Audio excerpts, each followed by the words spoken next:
¿Qué tal? ¿Qué tal? Buenos días, buenas tardes, mucho gusto.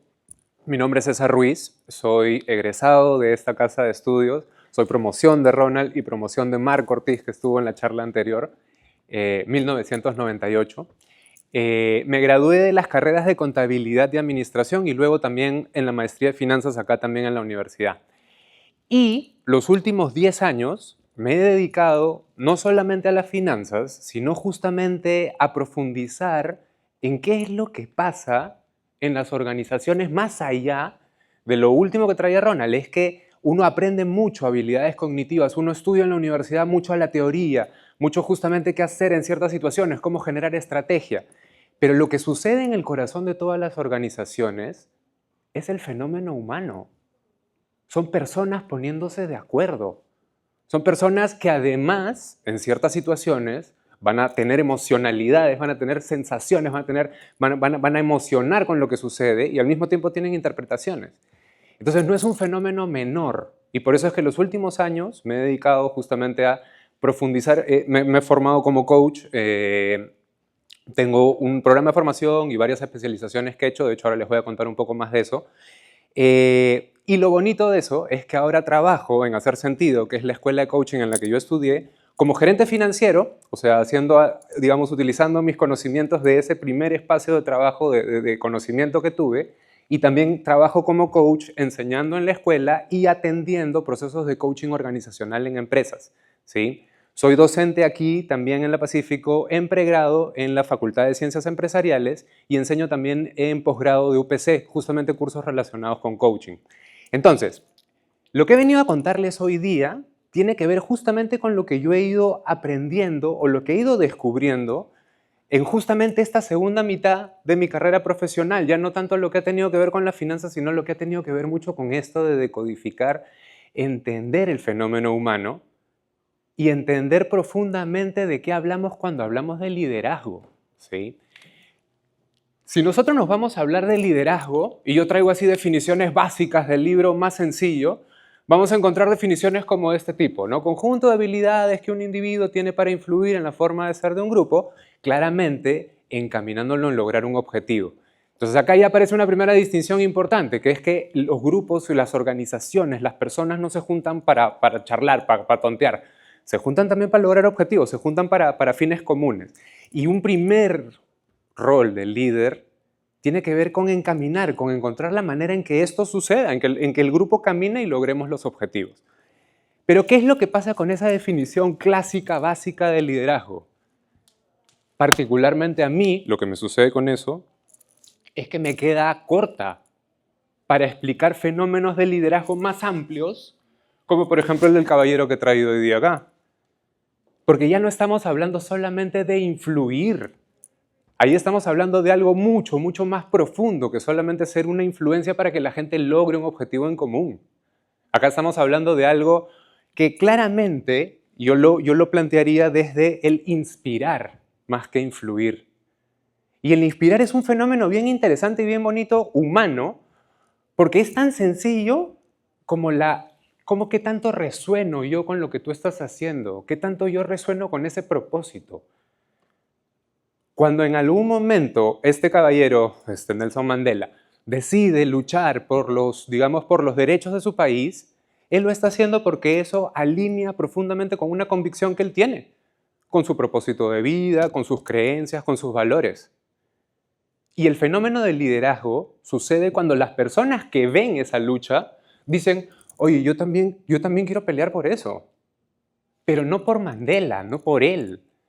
Tiene que ver con que esa lucha, esas convicciones, ese propósito que él estaba persiguiendo, eran propósitos también de cada una de las personas que lo siguió.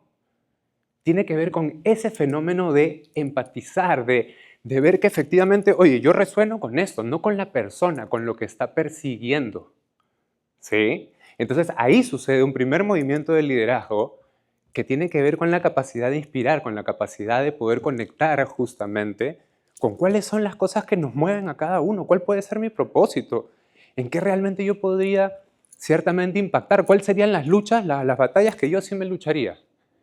Porque créanme que cuando hacen ese movimiento valiente de salir a perseguirlas, pasa que automáticamente eso inspira a otros. Y sucede el fenómeno del liderazgo, sucede el fenómeno de que te empiezan a seguir, no por ti, sino por la conexión que hay con justamente esos valores y con esas creencias personales. ¿Sí?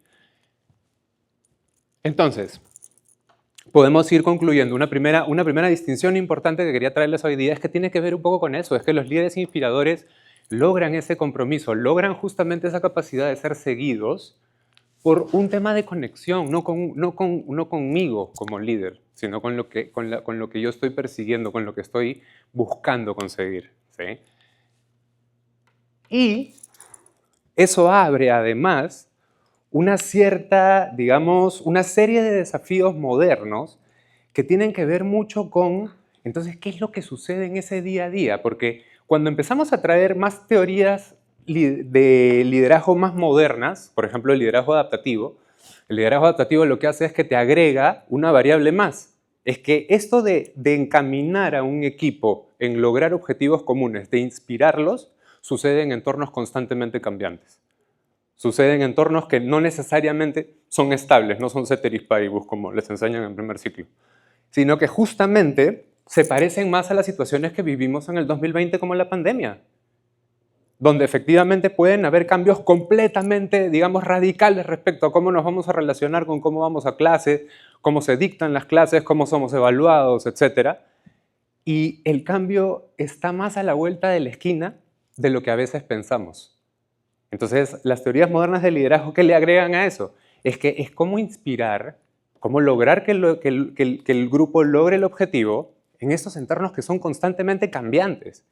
¿Y por qué se vuelve importante esto de los entornos cambiantes? Porque los entornos cambiantes me devuelven al inicio de la presentación que hice. Acuérdense, remítanse un ratito cómo fue en marzo del 2020 enterarse de que efectivamente las clases se iban a dictar de una manera completamente distinta a como se venían dictando. Hubo reacciones de cada persona tan únicas como su huella digital. Y eso es lo que pasa con la emocionalidad y con la interpretación humana. Es que a cada persona le va a pasar algo completamente distinto a lo que les pasa a los demás. Algunos de ustedes de repente fue la mejor noticia enterarse que no tenían que volver a pisar el colegio por unos meses. ¿Sí? Yo entre ellos, por ejemplo. Hubieron otros para los que probablemente fue la peor noticia enterarse que tenían que vivir esto, digamos, de manera virtual, tener que asistir a clases por videollamada, terminar de entender, oye, cómo funciona este tema de la conexión, y ahora cómo hago con mi internet, ¿sí? Puede haber personas a las que eso les despertó un montón de miedo, un montón de frustración. Pero tiene que ver mucho con, entonces, cómo encaminamos eso. ¿Cómo encaminamos algo en entornos cambiantes y con personas que reaccionan cada uno para su lado? Esos son los desafíos del liderazgo moderno, ¿sí? Y acá les cuento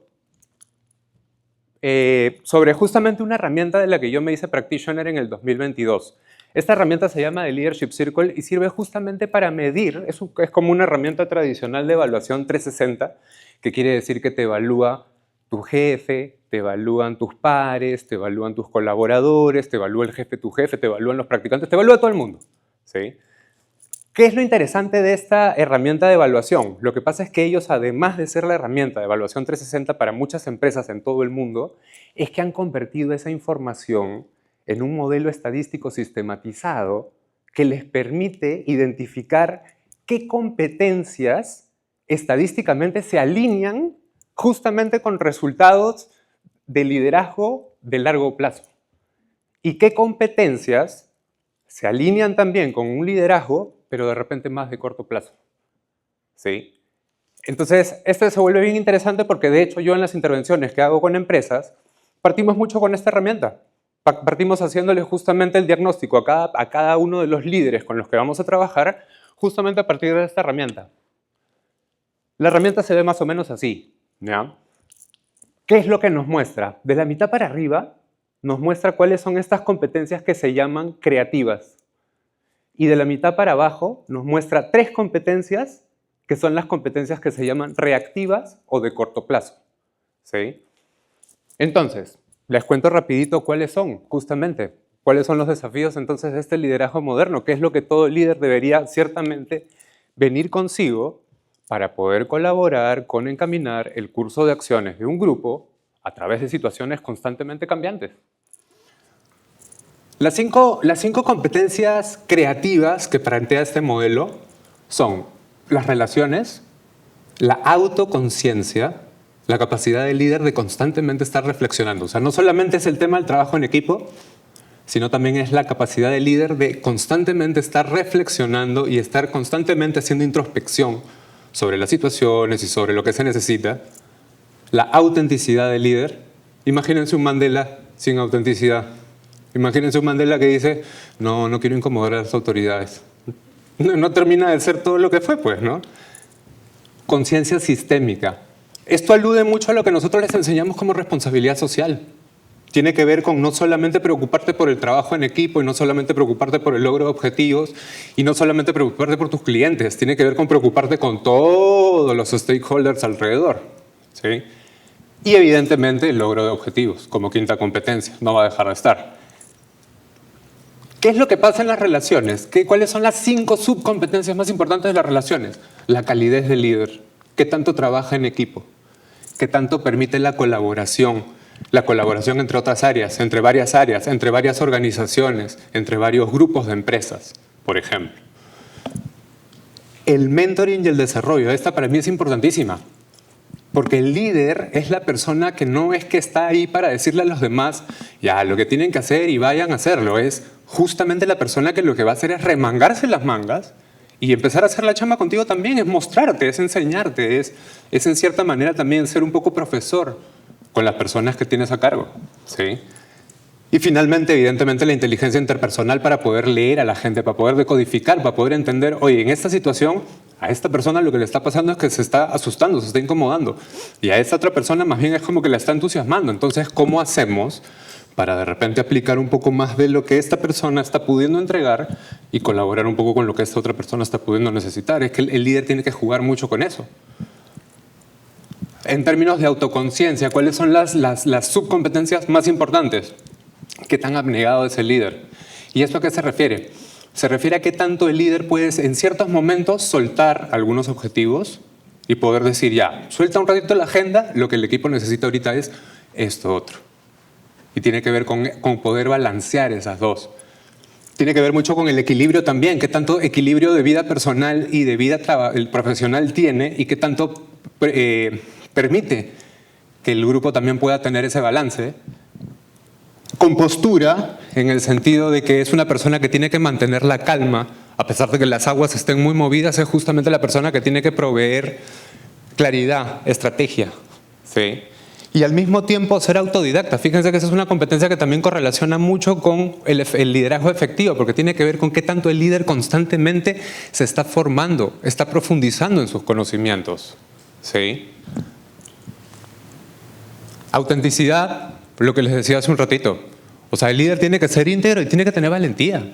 Porque imagínense otra vez un Mandela que se para en un espacio más de tipo, no, ¿cómo vamos a estar incomodando a las autoridades? ¿Cómo vamos a estar haciendo protestas de estas cosas? Mejor déjalo así nomás. No termina de ser el líder que fue, pues. Vamos con, rapidito, la conciencia sistémica tiene algunas competencias también que correlacionan un montón con el liderazgo efectivo. Tienen que ver netamente con el interés por la comunidad, con cuidar la productividad sostenible, con que el equipo pueda siempre replicar lo que está haciendo sin terminar agotado, agobiado, como que los revolcó una ola, sino es la posibilidad de que esto sea replicable de manera saludable también, ¿no? Y un pensamiento sistémico, lo que hablaba hace un ratito, es que tan preocupado está de todos los stakeholders, no solamente de su equipo y del logro de resultados. Cuando hablamos de logros, las subcompetencias más importantes tienen que ver con qué tan estratégico es el líder, con qué tanto dirige a partir de un propósito y una visión. Porque lo contrario a trabajar desde la estrategia y desde el propósito es improvisar, pues, es improvisar en cada situación. Y eso no colabora con el liderazgo a largo plazo. Es el logro de resultados per se y cómo toma decisiones. Qué tan firme es para cortar el pan en el momento en el que hay que tomar decisiones y cortar también en donde hay que cortar, ¿sí?